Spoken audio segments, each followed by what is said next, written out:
turn me up in my headphones a little bit there, chap? Yeah. Yes. Whoops. How about that? Does that work for you? Yes, that's better. Okay. Is it? I don't know. Let's just Slate In. I could drink a little more. Just turn me up just a little bit. Yeah. Alright. All right, we ready? Let's Slate In. All right, ready? 3, 2, 1. Alright guys, welcome back to another episode of Let's Slate In. I'm Dylan Ross alongside with John McTavish. and we are Easygoing Studios. Before we start today's Feature Friday with our special guests, we would just want to say make sure you click the like and subscribe button and hit the bell for all the notifications about when we post on YouTube. And to introduce our special guest in the studio today, she is one of our best friends, one of the best people on set, one of the most up-and-coming ADs in the industry right now, is Miss Chelsea Cannon. Hi. How you doing, Miss Chelsea? I'm good. How are you guys? We're doing good. Yeah? Yeah. I think this is my first time seeing you guys this year, which is is. wild. Great. Yeah. It's pretty great.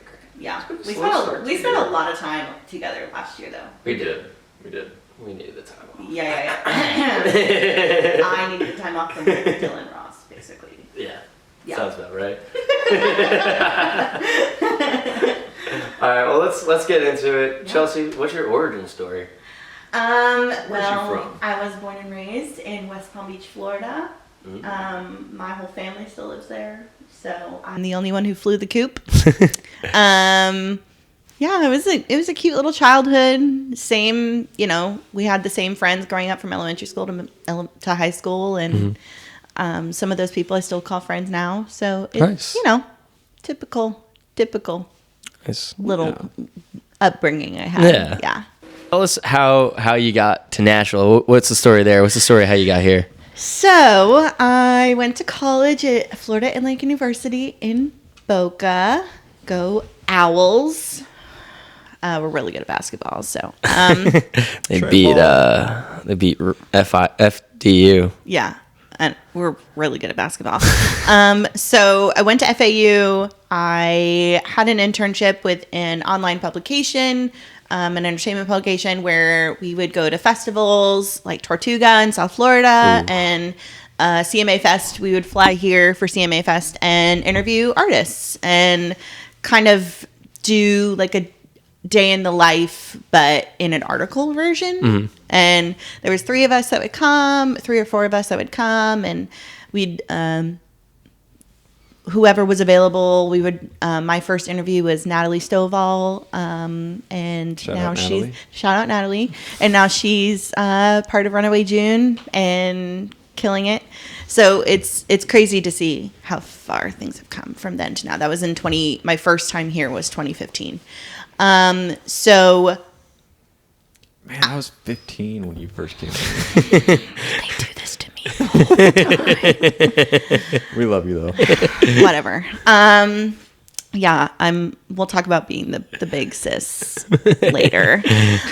So at the end of college, we'll fast forward to the end of college, I needed another internship, and I ended up getting one with iHeartRadio, even though I wanted nothing to do with radio.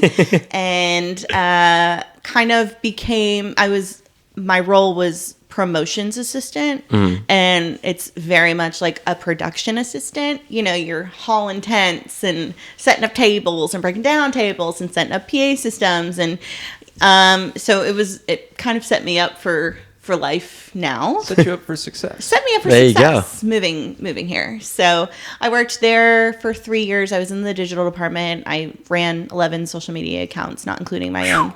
11 Damn. Twitters, 11 Instagrams, 11 Facebooks, and then I'm already stressed with 4. my own. Yeah, and then my own That's because insane. they were making it so I could go on air. So I had to make my own brand as well. Okay. And then 2017 happened, and I actually was coming back from a trip to here, and the day I got back from work or from here, I got let go.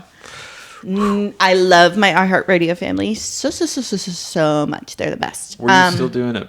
Was it a paid internship? I was Or working, you were working after. there at that time? So after graduation, they hired me. Okay. Yeah, so that's when I started doing the digital stuff and the socials, and I don't was think I knew that. I didn't know that at all. I don't think. yeah. I worked there for 2.5-ish years. 2.5-ish so years. It was fun. And then I got let go and had no direction, but knew that I wanted to end up here. Dolly was just calling your name. She was calling me. She was calling me. And my now roommate, shout out Katie, called me. We had been friends for a couple years before that, and she had lived here for 1.5 years at that point, and said, "Hey, girl, what are you doing?" And I said, "Just watching TV with the dog." And she's like, "No, what are you doing? Like, for as long as I've known you, you've wanted to move to Nashville. I need a roommate. Now's the time."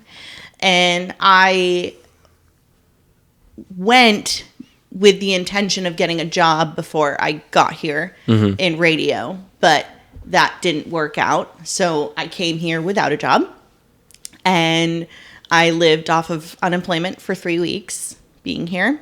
And then I called a buddy of mine, Jeff Molyneux. Sup, dude? Hey, baby. And I was like, "Hey, can I nanny the kids? Can I mow the lawn? Can I do the laundry? Like, can I be... Just give me money. I need money like now." And he was like, "Why don't you come be a production assistant on a reality show?" And that's how I think he talks sometimes. And like... I was like, "I don't know what that means, because what?" And he's like, "You're smart. You'll figure it out." So almost 7 years later, here we are. Are you still figuring it out, or you think you got it? I think we're all still figuring it out. I think we're all still figuring it out. Figured it out? Yeah. No. I think we figured out what a production assistant means and what they do, but besides that, we haven't really figured anything out. It's always something evolving. New. Yeah. Always evolving. For sure. So yeah, that's how it started. Okay. Well, do we want to talk about Summer Jam? Yeah, let's talk about something else. We've talked about Summer Jam a lot. Let's not go into so much detail, but let's talk about us meeting. Yeah, let's talk about how the relationship of brother sisters or brother and sister formed. Man. Brothers and sister. Chelsea, tell the story. So 2021, summer of 2021, I had never done a job for CMA before. So this was new coming into... I had done live events a bunch, but this was my first time with CMA. So I came in kind of not knowing anybody, but having the experience, and I was like, "Oh, this is going to be exactly what I've experienced before." And it was nothing like I'd experienced before. It was rough. I know you guys have talked about how hard and how hot and how disgusting. It was COVID time, so we were having to wear masks. We were having to wear gloves. We were having to do the face shields. Oh my gosh, literally do the whole thing. But I do have a really funny story. John, you know where I'm going with this. John was sitting with me.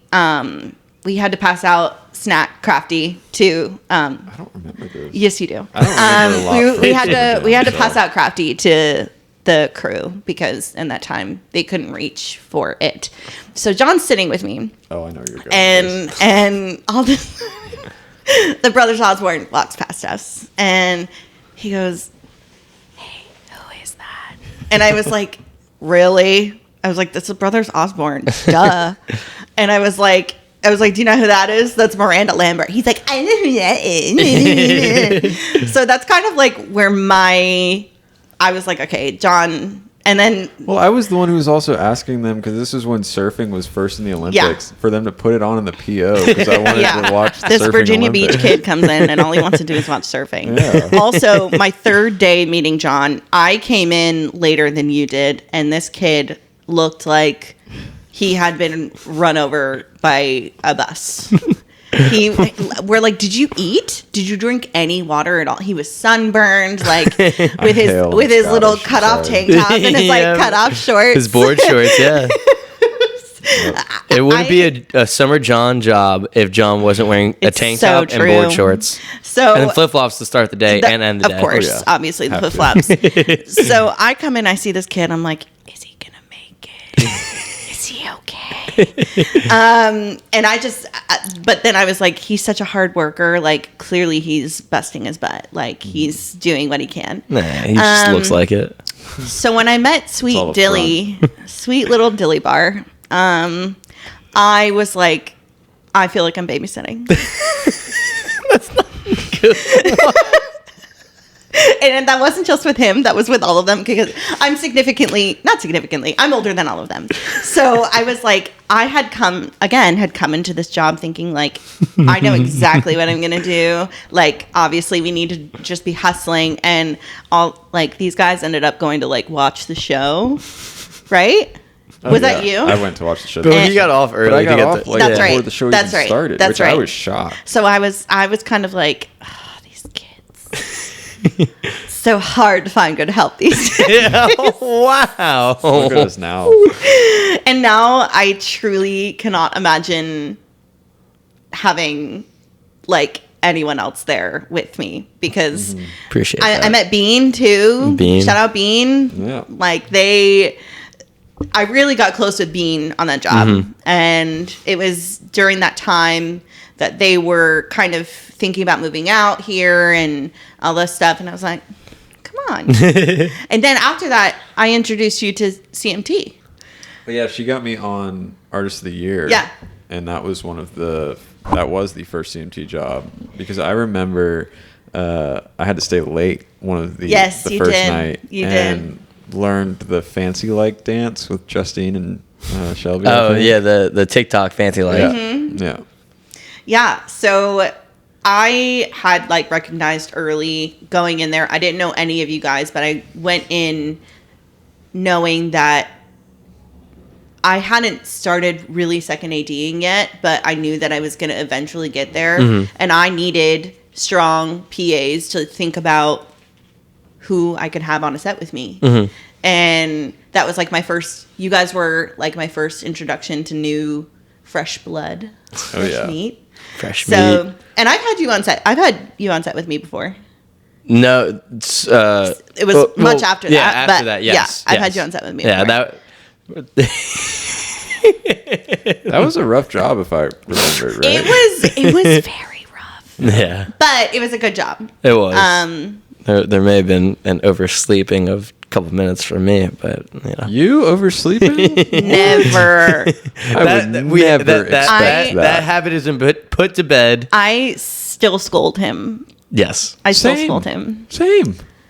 The amount of times that I covered for him I know. for Mabel TV show where I was like, Don't act he's like it's done- been so many. It was a couple times. It wasn't. It was like 5 times. Your first day as first AC or second AC. Oh yeah. That You was. were like 35 minutes late. But this isn't a crap on Dylan. This is I was just saying that like I finally found I'm crapping on Dylan. Well, that sounded I weird. finally found I'm hating on Dylan. boys and girls that I could rely on and bring on set with me. So that's when I knew that we needed more help on CMT jobs, and that's when I called John, and then John brought Dylan on, and that's our origin story. That's our origin guys. story. And we spent a lot of time together last year, so I have adopted these two as my little brothers. Yes. You were on the bridge shoot with me, right? Yes. That was the first. Yes. That was my first job in Nashville. Was the Summer Jam bridge shoot Eric Church. with Eric Church. Yeah. That was it. Do you remember how the elevator broke? And we had to push everything That up? elevator never works. I, to this day, have never used that elevator. It doesn't work. It doesn't. Do you remember Grand Prix last year where they're like, "Oh, it works for all the people coming in," and then the No. first day it broke. It doesn't work. And it takes forever to fix. Yeah. And it doesn't smell. No. No. The homeless people sometimes use it as a restroom. Correct. So, on a lighter note, you were talking about ADing. How did you want to become an AD? And also explain what an AD is as well. So, AD is assistant director. Essentially, they steer the ship, make the boat happen. You guys know this. Create the schedule, make sure they stay on schedule, make sure talent's ready in time, essentially steering the ship, being the captain of the ship, while the director has the creative in mind. The AD takes care of the logistics of it all. So I came into this not knowing what I wanted to do. Again, Which is okay. which Yes. is fine. Yep, That's totally. what being a production assistant is about, is figuring out what you want to do. And I think you guys talked about this on an earlier episode, kind of like finding who and what department you think is the most interesting and kind of seeing who you can Talk start to pals bugging with. them. Yeah. Like, how can I help? How can I help? Yeah, How can I help? absolutely. So I Hire me didn't- on a job. I Hire me on a didn't job. exactly. Push all those buttons. Me with Tim Clody. out, I didn't know at all what I wanted to do because I had no experience. The only experience I had was my older brother went to a film program in Florida, and he created a movie, created the script, shot it, directed it, everything. Damn. Shout out Matthew.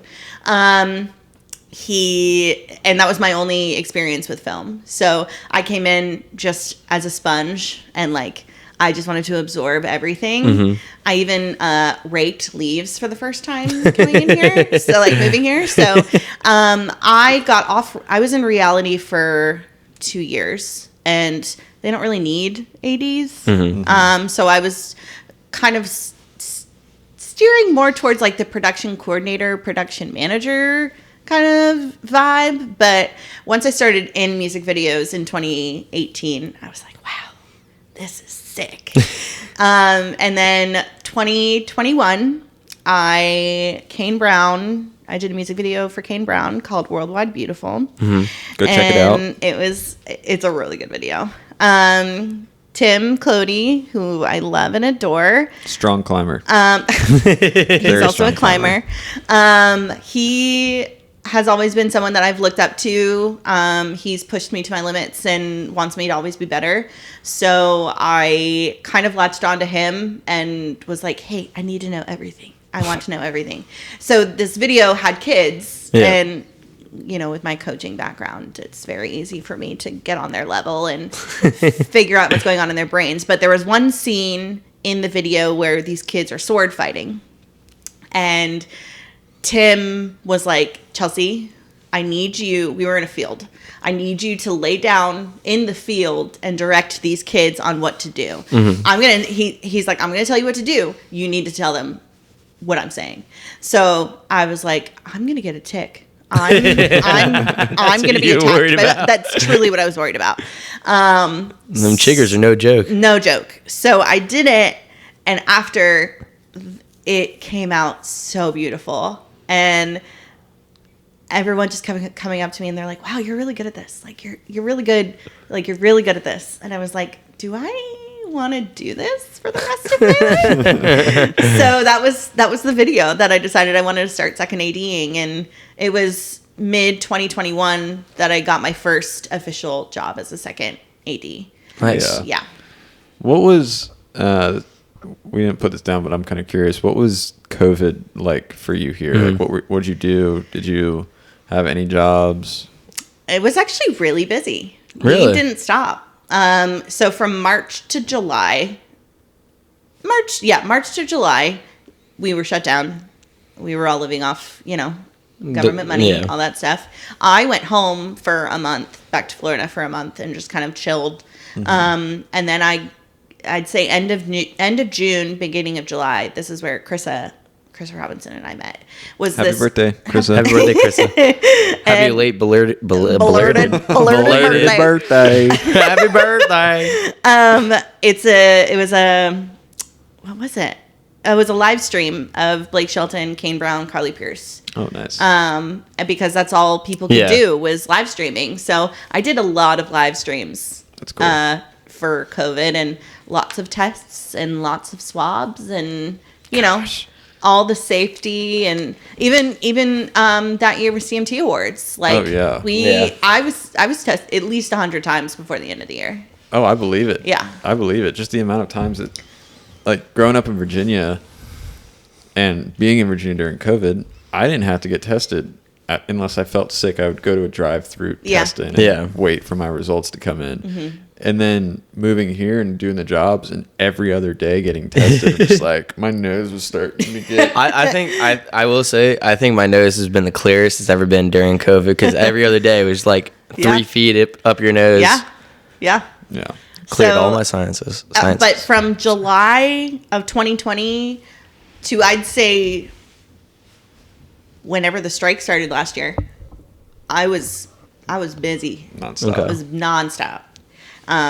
Last year was definitely the least amount that I worked in the 6 years that I been here. Wow. Because it's All right, let's talk about let's talk about last year. Yeah, so Yeah. you were talking about the strike. What should we start off on explaining how the strikes happened, or should we just? Yeah, I mean, I think it would be insightful to a lot of the people who aren't in our industry, because I will say, for at least for us, and thankfully CMT was the main contributor. This we'll get into this in a little bit, but everywhere. I totally just lost my train of thought. CMT helped us with getting through last year because most people did not have work, whereas we did. big time. So again, shout out CMT. Shout out Justine and Shelby, We love you. Garrett, all those guys. Yeah. Do you kind of want to explain? Yeah, I feel like you're the most knowledgeable. Because granted, you have worked on movies and film. 'Cause I've never worked on an actual film. Sure. So I think you would have more knowledge to that. Sure. So when you watch a TV show or a film or even an award show, there's writers who work tirelessly to make sure what is being said is not only politically correct, but also, it makes sense to whoever's saying it. Appropriate. Absolutely. So those writers don't necessarily get the most acknowledgement financially, right? Yeah, I would say that's right. So they went on strike, and that shut down a lot of TV shows, movies. So a lot of things in our industry didn't happen that would normally happen. Wasn't it where the writers shut down, and at first everyone was like, oh shit, it's happening. But then all the films and projects that were already prepped, like Oppenheimer, Barbie, all these films that were massive last year. Well, excuse me. Sorry, I just popped my mouth with the mic. All of those films, technically, they can still promote them. Correct. And wasn't it when Oppenheimer was on press tour they found out that because the actors were about to go on strike. Correct. So the writers had been on strike for like 180 days or a certain amount of time, and the actors decided to join suit because actors are also undervalued financially. So they kind of joined suit, and last year Trolls, Barbie, Oppenheimer, all of the big movies that had so much traction behind them didn't get. There was a bunch of Marvel. There was a Marvel movie that came out. They didn't get to do the press tour because the actors were part of SAG, which is the Screen Actors Guild, who went on strike. So they were standing in solidarity with their brothers and sisters. The background actors specifically that get pushed around and. They get killed off in the movies. Yeah, and then absolutely. So a lot of those films and the actors in those films stood in solidarity and didn't do press for Barbie, Oppenheimer, Trolls, all the things until I think they walked the carpets, but didn't. They didn't do any interviews or anything. Didn't Cillian? Is it Killian or Cillian? Cillian Murphy. He walked out on the Oppenheimer press release because they all did. Well, there's a video. He got a text and literally read it and then walked. Like there was no like. Because I remember seeing all of the cast up on the carpet for it was an overseas premiere because it hadn't premiered here yet. Yes. Or it might not have even been a premiere. It might have just been. I don't know what it was, but I just remember watching all the cast walk off, and. Yeah, that was like crazy from my view of it because working with my dad doing documentary stuff, I never really have that issue ever when I'm like on projects with him. So it was interesting to watch other people who work in that industry and kind of see how fucked up it was. Yeah. Especially from the executive decision makers. Yeah. Some of the quotes that were being put out and but so around that time, I was offered a role on a movie, a second AD on a movie in Missouri. And this was like right after they, I think it's SAG-AFTRA allowed certain movies, certain TV shows to continue to film if they Agreed to a the contract. terms, yeah. So I was on a independent film that agreed to the terms, but it was crazy. Like everyone who I had worked with had been on shows like The Bear, and someone had done Soprano. Like, you know what I mean? Yeah. Big shows, and they were like, "Yeah, we're just trying to make it by." That's you know crazy. what I mean? Just trying to do it, and it's crazy to think about different markets like Chicago and LA York. and New York. Those, I mean, there were a bunch of award shows that didn't happen because of Oh, yeah. the writers. Well, do you remember hearing the story with Jenny of what happened with her? Yes. How she went Yes, out for in LA, yeah, right? she flew out to LA. Oh yeah. I don't remember what the actual award It was show. it was a Paramount. Yeah, it was something with Paramount. Where she FaceTimed us because we were in Florida for Yeah. Recon, right? Yeah. And she was like, "Yeah, well, I just got out here. They're paying me for it all, but they canceled the whole entire show." And I'm just like, "What?" She had a got free like a- week yeah. vacation in LA. Like, Well deserved. yes. I didn't think that it was going to affect us as much because Nashville is a third tier market. So LA, New York, number 1, Atlanta, places like Atlanta, Chicago are number 2, Nashville is number 3. So I didn't think that, I thought music videos and commercials were going to continue like they were because we were busting them out like 1, 2, 3 during COVID. So I didn't think it was going to affect us, and then it did. And it was crazy to think about going into this year getting a what I call a big girl job, sitting at a desk and getting a 401k and benefits and stuff like that. Because newsflash, we don't have those. We as a freelance worker, Nope. you just do it, and you pay your rent and you pay the bills and you put food in your mouth, and That's it. that's how it works. So I didn't think it was going to affect us as much, and then it did. And we did one movie here. It was a Nicole Kidman movie. And right after that, everything just kind of stopped. Yeah. Well, I would say, at least from my standpoint, I felt like I was pretty busy with still commercials and music videos and stuff. It was, at least for me. Yeah. But they were all with stuff that didn't have anybody correlated with. There's no union Right. gigs. no union. Right. I think Nothing the only like that. union gigs were CMT And with CMA because they CMA. had their own writers. Yeah. So they could, Yeah. Well, for awards for CMA, because the strike didn't officially end until after awards, right? Correct. So for awards, I remember there was specific paperwork that people had to fill out that were part of SAG. Yeah.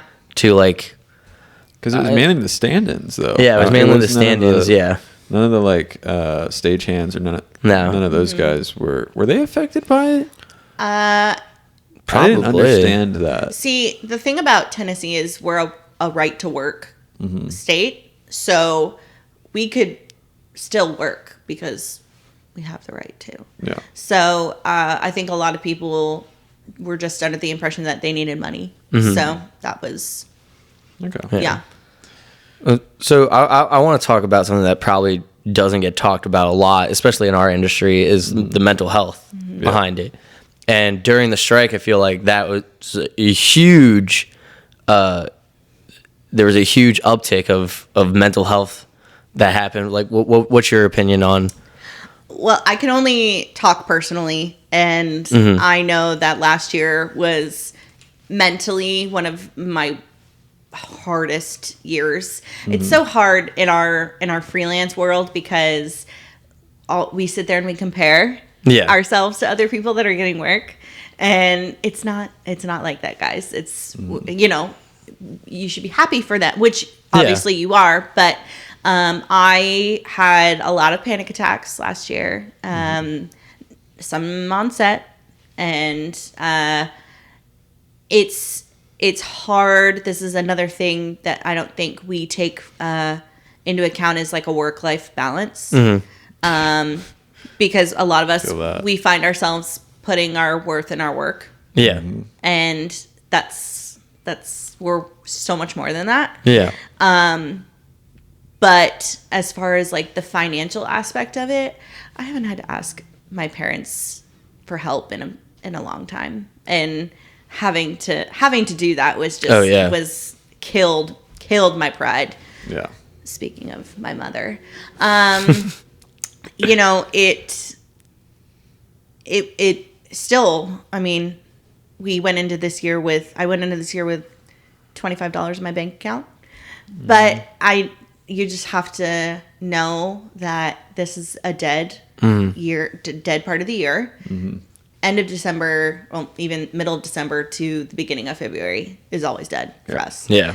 So we just kind of got to know and believe that work is going to come.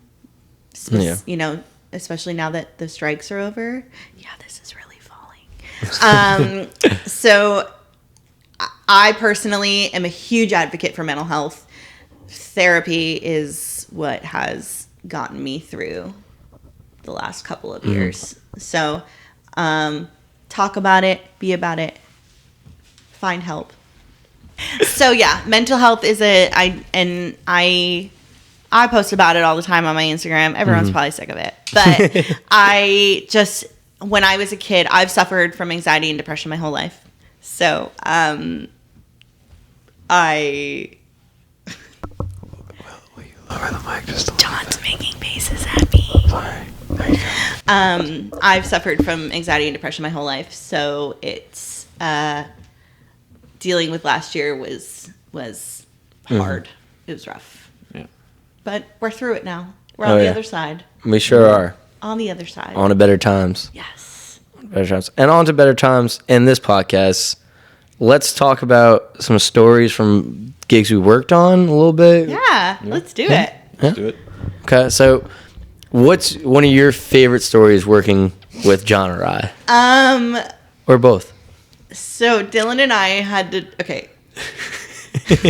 Dylan, I love Dylan, like a little brother, and you know that. Yes. And it was offered to me that Dylan and I had to drive to Georgia together In a 15 pass van. in a 15 pass van, and I was like, ugh, what are we gonna talk about? Like, he's gonna want to talk about frat star stuff, and I'm just gonna like sing about Taylor Swift. And it was actually really eye opening for me. You hate traffic. Yeah. You hate traffic, and now It's the Jersey boy. if I'm in traffic, I hate it too. Right? See? It's your fault. No, traffic's awful because it doesn't make sense. It doesn't Tell them make your sense. explanation. All right. For congestion, all you have to do is everyone needs to be smart and do the zipper crossover. If this guy's before this guy, this person gets to go in front of that person and traffic moves along. For accidents, you take a quick look. Oh, that was crazy. And you focus on, and that's it. But no, we got to do 15 pictures at the accident. You got to get out the car. Like, no. This was 5 hours of this, everybody. 5 hours of Yeah. this.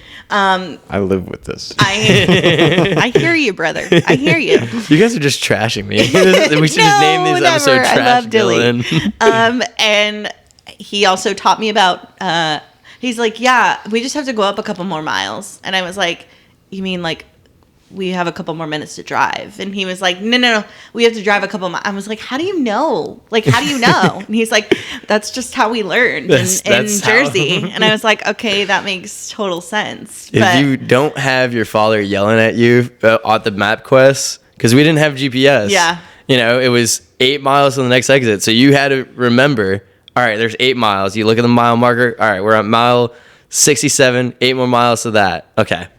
And so you just... He's an intelligent guy, everybody. He is. It's not minutes, it's miles. So, and he knew directions. Like, he's like, we're going west. I was like, yeah, we are. He's probably looking in the compass in the dashboard. He probably was. I was doing both, all right? I was doing both. But that was so much fun just because, like, you and I don't think you and I had ever gotten a chance to just No, we be never really... us together.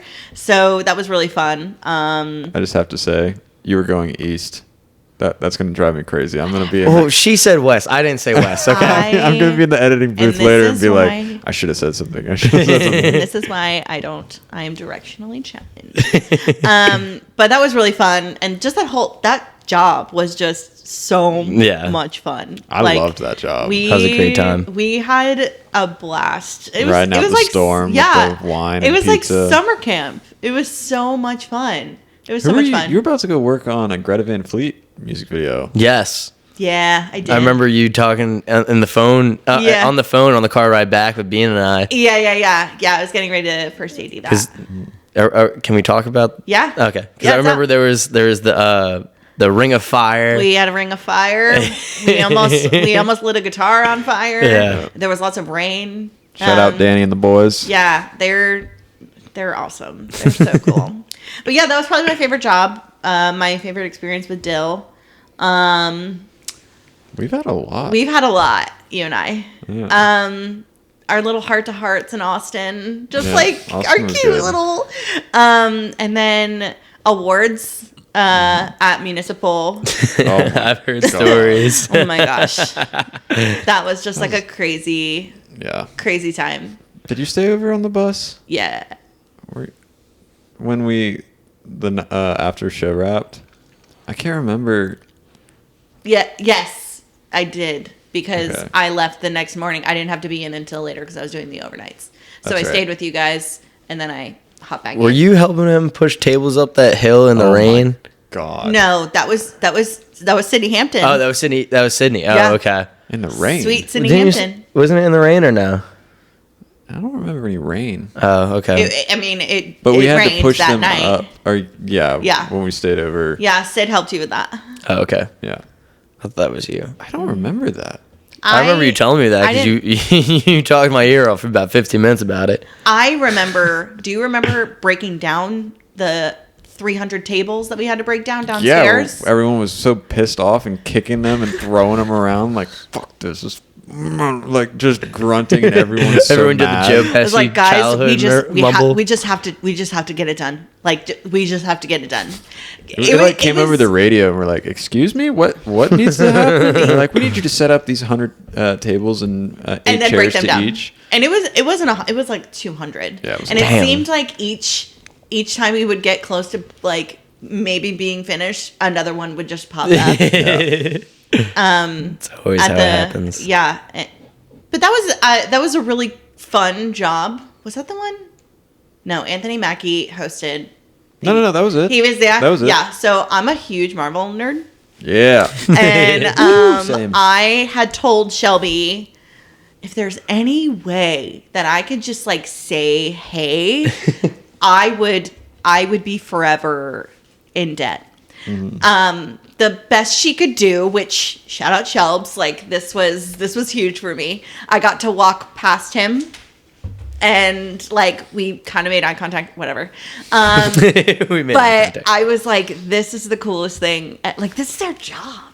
Oh yeah. Yeah. It's our job. Well, because I remember that night because Garrett was like, John, come here, I need your help because the red carpet or the pink carpet got flooded. Flooded. So they couldn't do the carpet. Mm-hmm. So they had to bring them in through the COVID check-in because that was still in the height of Yeah. COVID. Yeah. And he was like, John, I just need you to guide them to where they need to go. So I had like the host of GMA, or Yeah. Good Morning America, come through.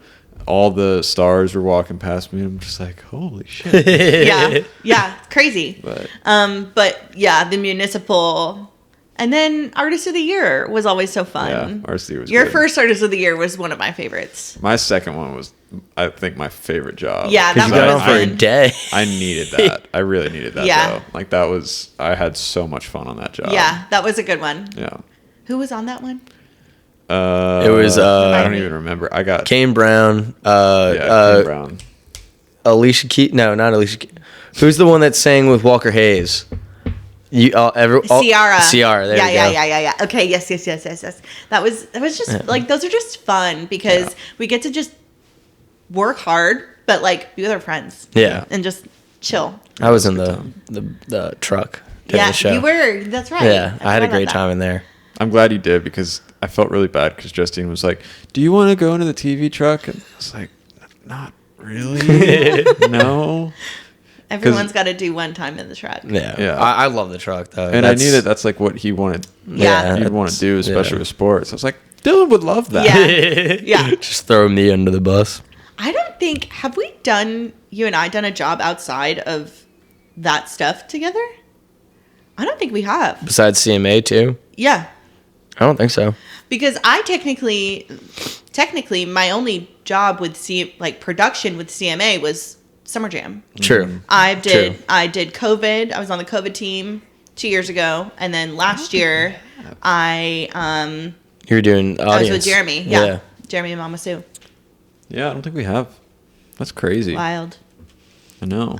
But I truly, all this to say, I truly feel like I've known you guys your Same. whole lives. I'm not going to say my whole life, but your whole lives. And I just think it's so cool that we get to be in an industry where we can sit here and say, I'm sitting here with two of my best friends who are also badasses. You know what I mean? Like, you're a badass too. Thanks, Yeah, dude. Don't you forget it. Thanks, dude.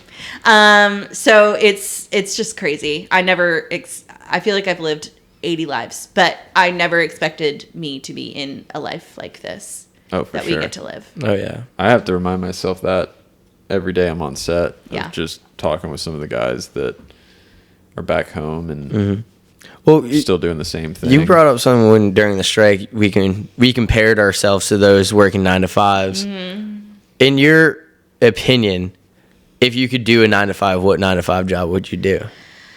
I've done it, and I don't think I could do it again. Oh, I'm the okay. same way.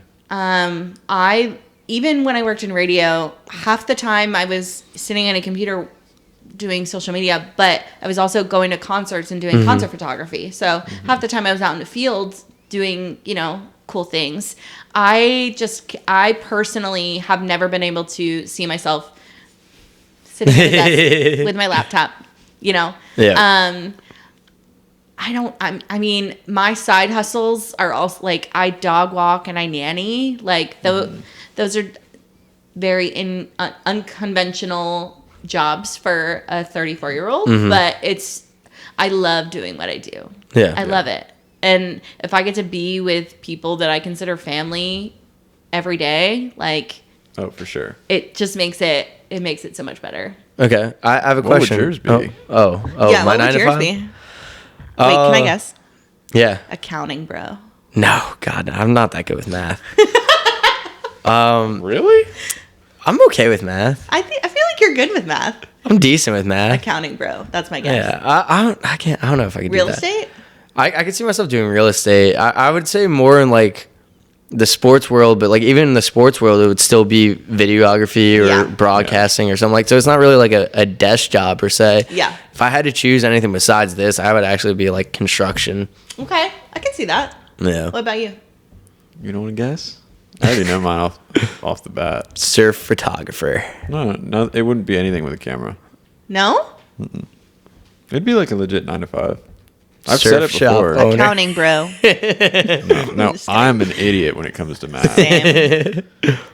I don't know. what- Really? I'd be a teacher. Oh yeah, I can you see have that. that. I You can have see said that. 1,000%. Mr. McTavish.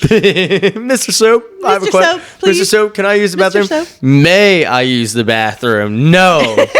Sit down. Soap says no. Soap says no. Yeah, I mean, I could probably teach too. I've coached middle school, I've coached high school, and those are the worst. Yeah. Yeah.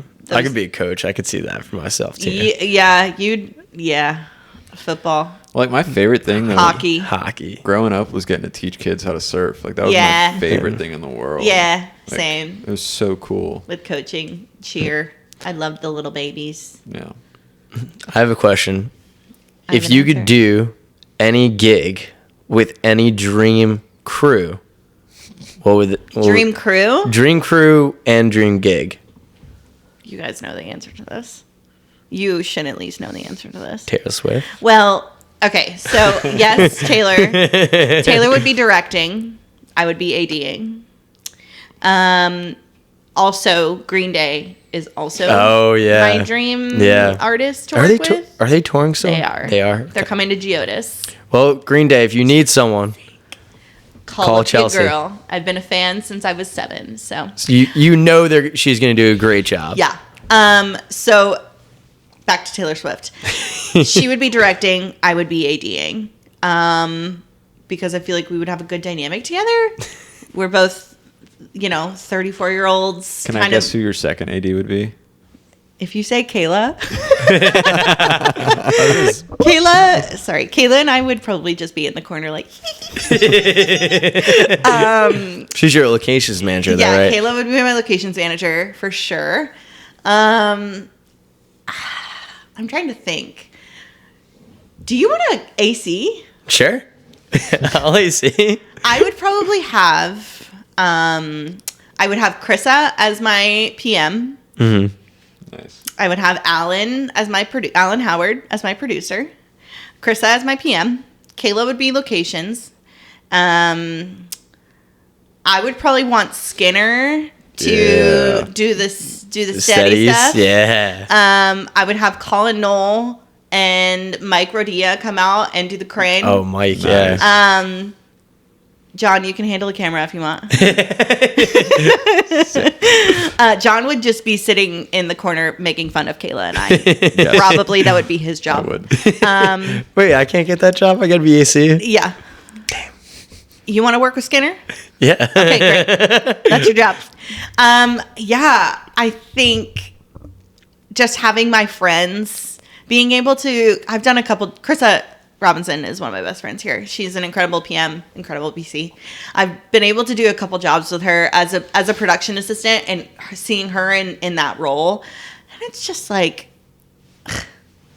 duh, that's what you're supposed to do. It's crazy seeing those people that are in their roles, Yeah. and you're just like, whew, you're there for a reason. And she's good at everything. She's good at PMing. She's good at ADing. Yeah. Like, they all kind of go hand in hand. But it's just like, it's crazy to think about these people are my friends that I can go to if I have, like, a boy is being stupid. I can call them. But also, they're these bosses in their field. And it's crazy. It's really weird to think about. I think bringing my friends on any kind of job where I can succeed too is just crazy. Oh yeah. Crazy to think about. Yeah. What was y'all's favorite job that you did last year? I have a question. It Mine doesn't was have to be one that definitely- we did all together, but Yeah. just like in general. Mine was definitely Recon Ride. I said that on the last episode, Yeah. I think. It was, if you guys can, like, maybe stop this, go watch the Recon Ride. It's sick. Thank you. Thank you. It looks great. All 3 episodes, too. Just got to put that out there. Yeah. I gotta say, one of my favorites was probably Austin. Because Yeah. Austin was a very eye-opening and humbling moment for myself. Because, like, the 2 years prior, I was always the one picking people up from the airport. And this time, I got picked up from the airport. Crazy. And it was like, damn, like, all the hard work that I put in so far is actually paying off. So I think that was a very humbling moment for myself. And I loved Austin for that reason. That's awesome. Yeah. Yeah, and your COVID scare. I forgot about that. Oh my god. Did we talk about that? No, we didn't talk about that. We should talk about that. Yeah, Oh, that was Atlanta. that was hilarious. So, and where it stems from is because we got to pick a day off if we wanted Yes. to for Yeah. main production. We did. So I'm texting with Dylan like, "Yo, man, when are you flying in?" At this point, you had just moved in when I was in Austin, right? Yes. Yeah. Yeah. So he moved in here, and I'm texting him like, "What day are you flying in? Like, when do you start work? Are you working? Blah blah blah. Like, when you land." And you were under the impression that you weren't working. yeah. So I'm telling Shelby and everybody, I'm like, "Yeah, I'm gonna have this day off because that's when Dylan lands. We're gonna go day drinking, go explore Austin, and go have so much fun." And then like the day that you land, or the day before, Like, no, the day I landed, and like 15 minutes us at the bar that we went to go get food, I got a text saying, "Hey, we're going to do a quick inventory of everything that we got and like opening packages from Amazon because we couldn't bring anything."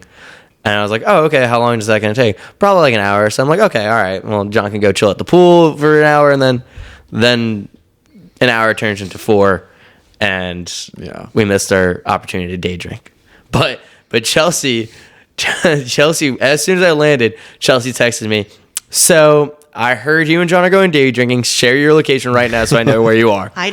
You gotta, these two together is scary sometimes. So like, Especially I was you just haven't like, experienced this with Grayson. that's true. That's a nightmare. I texted them both in a group chat and I said, I don't care what you're doing. Share your location with me. Yes. I went big sis on them. Yeah. She did. And so we then went to one bar and had food and a drink, and then we went back and I went to work. And then the next day was my first day on site. You've already been there for a couple days. Yeah, I've been there for like almost a week. Yeah.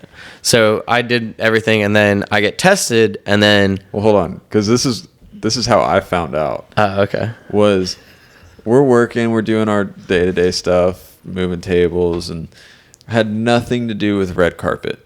Like that was never a question. Like we weren't a part of that team at all. Then all of a sudden I'm getting texts from Allie and Aaron, and Shelby's asking me to take stuff up to red carpet. I'm like, why am I doing this? Like this is Dylan's job. And I go up and I'm like, here's your table. Like, where's Dylan? Isn't he supposed to be doing this? Like, I said that respectfully. I wasn't like trying to be an ass because I'd do it regardless. But they were like, oh, did you not hear? He tested positive. And I'm like, you're kidding, right? Because I'm sharing a room at this hotel with him. So I'm texting you like, bro, what's going on? And then So anyways, before that happened, I found my first test came back inconclusive. So I came back down to test. Then I went back to work. And then they called me. Your test is positive. You have to come down to retest again. And then we need to send you home. And so I was like, okay. So I told Aaron and Allie, did that, got downstairs, tested. They sent me home. And then they're like, okay, we need you to go to this other testing site. I was like, okay, I have no way of getting there besides Uber. And I don't have money for that. So they're like, oh, okay, here's the SUV. Take this to the testing site. So I go to the testing site, take my test. Then they said, all right, test results will be out in 2 hours. So I said, okay. I went back to the hotel, just chilled out, went to the park, worked on some stuff that I could do. Then I get a call, hey, your test came back inconclusive. We need you to come again. I was like, well, what the hell? So I called Aaron and Allie, like, okay, we'll get you Uber vouchers. So they Ubered me out there, got tested again, came back. That test result won't come back for another day and a half. So the next day, I'm doing literally nothing. I'm texting Allie and Aaron. I was like, is there anything I could do remotely just so I could do something? And they give me some stuff to do. I do that. Then they're constantly texting me like, any result, and a result, and a result. Nothing I for think the... we all were, because I was texting you like, bro, what's going on? I think like, I was too. Yeah. But it also, John got a different room, so he's not living with me. I switched room 3 times. That's Yeah. right. I started with the room because there was a bunch of weirdness with getting the rooms, where I had like a solo king bedroom. And I was like, this is awesome. I love this. Yeah. Then I had to switch out when you came in. And then I ended up getting a king double bed for my room, or queen double bed, whatever. But I was just like, all right. But so then finally I got my test results. Then 2 days after I tested positive and it came back negative, I ran from the hotel, called Aaron and Allie on the way. I'm like, I'm on my way. I'll be there in 5 minutes. Ran to the site and then started working. But I forgot about that. It was crazy. But the good news is that both John and I lucked out into getting our own rooms. So, in the end, it kind of worked out, and I got paid for a day and a half of not doing anything. So, Well, when you left, because you left early. Yeah, they left we before did, us. my room that I had gotten because of COVID, I had to get out of 2 days prior before me leaving. So then I had to go back to the room that you were in. Yeah. That was. I should have left all those beers for you then. Damn. Good times. Yeah, that was a good trip. times. Good times. All right. Should we wrap this up? Yeah. All right. Well, as you know, Chelsea, at the end of every episode, we do a shout out. Yeah. So, who's your special shout out? Shouting out Krista Robinson, my bestie. It's your birthday. Woo! Happy birthday, Krista. Yeah, she's a badass. She is a badass. Chris is awesome. We love her. Krista got a photo of us walking out of a coffee shop where she was like the paparazzi. She did. She sent it to me. I think Yeah. I have a printout of that actually. That's, Yeah, that, we'll show that. I have it. We'll I'm show sure. that for sure. Because it literally looks like a full-on paparazzi. And if you know Nashville, there's no paparazzi None. anywhere. So it Is it looks... illegal here? No. Isn't it? No, it's not. Privacy laws. Privacy I laws? don't know. Yeah. I said, is it legal here? Yeah, it's not because of the privacy laws. Yeah. Oh, okay. Yeah. I thought you said yeah. I was like, No. No. No. I meant, it's not legal. It is illegal. Yeah. okay, yeah, Illegal. just to clear Yeah. up. Yeah. If you Yeah. want to take a picture of someone, you have to ask their consent. Yeah, We, Krissa. Yeah, Krissa. Well, there was no consent. But it's a friend, so Your it's okay. consent was being our friends. So Yeah. Yeah. that's that. So yeah, shout out Krissa. All right. Well, thank you very much for watching, folks. I'm Dylan Ross. John McTavish. I'm Chelsea Cannon. And that's Let's Slate In. We'll catch you guys next time. See ya. Bicycle. Bye.